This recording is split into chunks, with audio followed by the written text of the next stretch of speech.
नवरात्रात आपलं स्वागत आहे। महाराष्ट्राची कुलस्वामिनी तथा शक्ती देवता श्री तुळजाभवानी मातेच्या शाकंभरी नवरात्र महोत्सवापूर्वीच्या मंचकी निद्रेस मंगळवारी 31 डिसेंबर सायंकाळी प्रारंभ होणार आहे।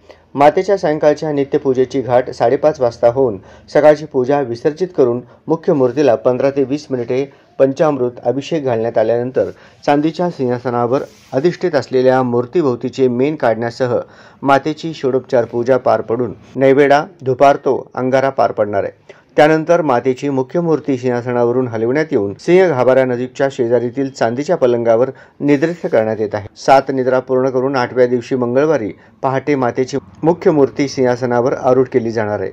त्याच दिवशी दुपारी 12 वाजता घटस्थापनेने शाकंभरी नवरात्र महोत्सवास सुरुवात होणार आहे। सायंकाळी मंदिर परिसरात मातेची छबिना मिरवणूक पार पडणार आहे। शाकंभरी नवरात्र महोत्सवाला छोटा दसरा म्हणूनही गणले जाते। मातेच्या येत्या 7 दिवसाच्या निद्रा काळात मुख्य मूर्तीला पंचामृत अभिषेक बंद राहणार असून मूर्तीला सकाळ संध्याकाळ सुगंधी तेल लावण्यात येणार असल्याने भाविकांना मातेच्या मुख व धर्म दर्शनाचा लाभ घेता येणार आहे। आजपर्यंत स्थानिक तिन्नती पुजारी संघटना एकत्रित येऊन मातेचा शाकंभरी नवरात्र महोत्सव साजरा करीत आले असून यावर्षी मात्र या सोहळ्याचे यजमानपद पाळीकर पुजारी संघटनेला देण्यात आले। यामध्ये मंदिर संस्थान ही महत्त्वाची भूमिका बजावते।